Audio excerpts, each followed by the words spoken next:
ಸಾಹುಕಾರ ಅಂದರೆ ಕೆಟ್ಟವನು. ನಾವು ಯಾವುದನ್ನು ಬಯಸೋದಿಲ್ಲ ಅದು ನಮಗೆ ಸಿಕ್ಕೋದೇ ಇಲ್ಲ.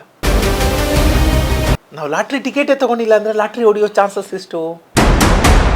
ನನ್ನ ಜೀವನದಲ್ಲಿ ನಾನು ಮೈನಸ್ಸಿಂದ ಶುರು ಮಾಡಿದವನು. ಯಾರು ಬೇಕಾದ್ರೂ ಯೂಟ್ಯೂಬ್ ಚಾನಲ್ ತೆಗಿಬೋದು. ನಿಮ್ಮಲ್ಲಿ ನಿಜವಾಗ್ಲೂ ಯೋಗ್ಯತೆ ಇದ್ದರೆ ಮಿಲಿಯನ್ ವ್ಯೂಸ್ ಹೋಗುತ್ತೆ, ಅದರಿಂದನೇ ಲಕ್ಷಾಂತರ ರೂಪಾಯಿ ಹಣ ದುಡಿಬೋದು ನೀವು. ಇವತ್ತು ಯಾರೂ ನಿಮ್ಮನ್ನು ಹಿಡ್ಕೋತಾ ಇಲ್ಲ, ಯಾವ ಜಾತಿ ಧರ್ಮನೂ ನಿಮ್ಮನ್ನು ಕಟ್ಟಾಕೋದಿಲ್ಲ. ಆದರೆ ಆ ಭಾವನೆ ಇದೆಯಲ್ಲ, ಅವತ್ತಿನ ದಿನದಿಂದ ಭಾವನೆ, ಅದನ್ನು ಹಾಗೇ ವರ್ಗಾವಣೆ ಮಾಡ್ಕೊಂಡು ಬಂದಿದೆ, ತಲೆಯಿಂದ ತಲೆಗೆ. ಇವತ್ತಿಗೂ ನಮ್ಮಲ್ಲಿ ಸಾಹುಕಾರ ಅಂದರೆ ಕೆಟ್ಟವನು, ಎಕ್ಸಾಕ್ಟ್ಲಿ ಹಣ ಮಾಡೋದು ಅಂದರೆ ಅನ್ಯ ಮಾರ್ಗಗಳ ಮೂಲಕ, ವಾಮ ಮಾರ್ಗದ ಮೂಲಕ ಮಾಡೋದು ಅನ್ನೋದು ಎಲ್ಲೋ ಒಂದು ಕಡೆ ನಮ್ಮಲ್ಲಿ ಸುಪ್ತವಾಗಿ ತಲೆಯಲ್ಲಿ ಕೂತ್ಬಿಟ್ಟಿದೆ. ನೀವು ಯಾವುದ್ರ ಬಗ್ಗೆ ಪ್ರೀತಿ ಇಲ್ಲ, ಪ್ರೇಮ ಇಲ್ಲ, ವಿಶ್ವಾಸ ಇಲ್ಲ, ಅದು ನಿಮ್ಮ ಬಳಿ ಹೇಗೆ ಬರೋಕ್ಕೆ ಸಾಧ್ಯ? ಹಣದ ಬಗ್ಗೆ ನಮ್ಮಲ್ಲಿ ಈ ಥರ ಕೆಟ್ಟ ಕಲ್ಪನೆಗಳು ತುಂಬಿಕೊಂಡಿದೆ. ನೀವು ಹಣನ ಪ್ರೀತಿಸೋಕ್ಕೆ ಶುರು ಮಾಡಬೇಕು. ಇಲ್ಲಪ್ಪ, ಹಣ ನಾನು ಮಾಡಬೇಕು, ಇವತ್ತು ಏನು ಮಾಡಿದ್ರೂ ಹಣ ಇಲ್ಲದೆ ಏನೂ ಮಾಡೋಕ್ಕೆ ಸಾಧ್ಯ ಇಲ್ಲ, ಪ್ರತಿಯೊಂದಕ್ಕೂ ಹಣ ಬೇಕು. ಹಾಗಾಗಿ ಹಣ ಮಾಡೋದು ತಪ್ಪಲ್ಲ, ನ್ಯಾಯ ಮಾರ್ಗದಲ್ಲಿ ನಾವು ಹಣ ಮಾಡಬೇಕು, ಹಣ ಮಾಡೋದು ಪ್ರತಿಯೊಬ್ಬನ ಕರ್ತವ್ಯ ಅಂತ ನಾವು ಯಾವಾಗ ಆ ಬದಲಾವಣೆ ಬರುತ್ತಲ್ಲ, ಮನಸ್ಥಿತಿ ಬದಲಾವಣೆ, ಆಗ ಮನುಷ್ಯ ಎಲಿವೇಟ್ ಆಗ್ತಾನೆ, ಆತ ಯಶಸ್ಸಿನ ಹಾದಿಗೆ ಹೋಗ್ತಾನೆ. ನಾನು ಮತ್ತೆ ಹೇಳ್ತೀನಿ ಮಹೇಂದ್ರ ಅವರೇ, ನಾವು ಯಾವುದನ್ನು ಬಯಸೋದಿಲ್ಲ ಅದು ನಮಗೆ ಸಿಕ್ಕೋದೇ ಇಲ್ಲ. ನಾವು ಲಾಟ್ರಿ ಟಿಕೆಟೇ ತೊಗೊಂಡಿಲ್ಲ ಅಂದರೆ ಲಾಟ್ರಿ ಹೊಡೆಯೋ ಚಾನ್ಸಸ್ ಎಷ್ಟು ಅಲ್ವಾ?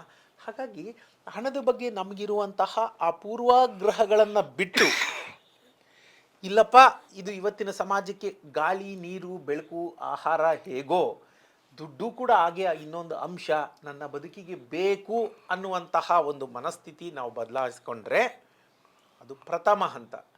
ಆಮೇಲೆ ನಿಧಾನಕ್ಕೆ ಹಂತವಾಗಿ ಏರ್ತಾ ಹೋಗಿ. ರಂಗಸ್ವಾಮಿ ಅವ್ರಿಗೆ ಆಕರ್ಷಕವಾಗಿ ಹೇಳಕ್ ಬರುತ್ತೆ, ಹೇಳ್ತಾರೆ, ಅವ್ರಿಗೆ ಹಸಿವು, ಬಡತನ ಅವ್ರಿಗೆ ಗೊತ್ತಿಲ್ಲ ಅನ್ನೋ ಮಾತಿದೆ ಸರ್.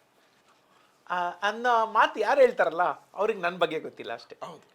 ಯಾಕಂತಂದರೆ ನಾನೇನು ಏನು ಹೇಳ್ತಾರಲ್ಲ, ಚಿನ್ನದ ಚಮಚ ಇಟ್ಕೊಂಡು ಹುಟ್ಟೋದು ಹೇಳಿ ಸರ್ ನಿಮ್ಮ.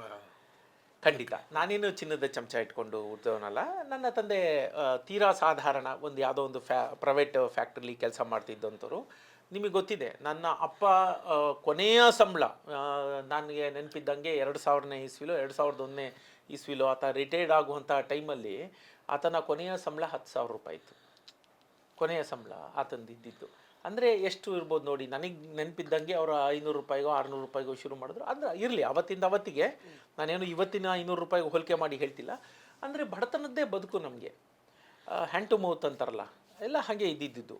ಒಂದಷ್ಟು ದಿನಗಳು ಈಗ ಶಾಲೆ, ಸ್ಕೂಲು, ಫೀಸು, ಪುಸ್ತಕ ಕಟ್ಟಬೇಕು ಅಂದರೆ ಹೊಟ್ಟೆಗಾದ್ರೆ ಬಟ್ಟೆಗಿಲ್ಲ, ಬಟ್ಟೆಗಾದ್ರೆ ಹೊಟ್ಟೆಗಿಲ್ಲ ಅಂತಾರಲ್ಲ, ಆ ಥರ ಸ್ಥಿತಿಗಳನ್ನೆಲ್ಲ ನೋಡ್ಕೊಂಡು ಬಂದಂಥವ್ನು.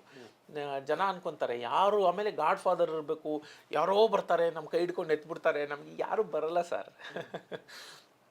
ನೀವು ನೋಡಿ, ಬ್ಯಾಂಕುಗಳು ಕೂಡ ನಿಮಗೆ ಸಾಲ ಬೇಕಾ ಅಂತ ಯಾವಾಗ ಬರುತ್ತೆ ಅಂದಾಗ ನಿಮ್ಮ ಹತ್ರ ದುಡ್ಡಿದ್ದಾಗ. ದುಡ್ಡಿಲ್ಲ, ಸಾಲ ಕೊಡಿ ಅಂತ ನೀವು ಬ್ಯಾಂಕ್ ಹತ್ರ ಹೋದರೆ ಆ ಬ್ಯಾಂಕು ನಿಮಗೆ ಕೈಯಲ್ಲಾಡಿಸಿ ತಾರಾಮಯ್ಯ ಮಾಡಿಬಿಡುತ್ತೆ. ಹೋಗಯ್ಯ, ನಿನ್ನ ಹತ್ರ ಏನು ಡಾಕ್ಯುಮೆಂಟ್ಸೇ ಇಲ್ಲ ಅಂತ. ಹಾಗೆ ಅದು ಸುಳ್ಳು, ಅದೇನಿಲ್ಲ, ನಮ್ಗೆ ಯಾರೂ ಬರಲ್ಲ. ನಾನು ಹೇಳಿದ್ನಲ್ಲ, ಅದು ಹಂತವಾಗಿ ಬಂದಿದ್ದೇ ಹೊರತು ಯಾರು ಒಂದೇ ದಿನದಲ್ಲಿ. ನಾನು ಯಾವಾಗಲೂ ಹೇಳ್ತಿರ್ತೀನಿ, ಪ್ರತಿಯೊಬ್ಬನಿಗೂ ಆರಂಭಿಕ ಹಂತ ಅನ್ನೋದು ಸೊನ್ನೆಯಿಂದನೇ ಶುರು ಮಾಡಬೇಕು, ಅಥವಾ ಮೈನಸ್ಸಿಂದ. ನನ್ನ ಜೀವನದಲ್ಲಿ ನಾನು ಮೈನಸ್ಸಿಂದ ಶುರು ಮಾಡಿದವನು.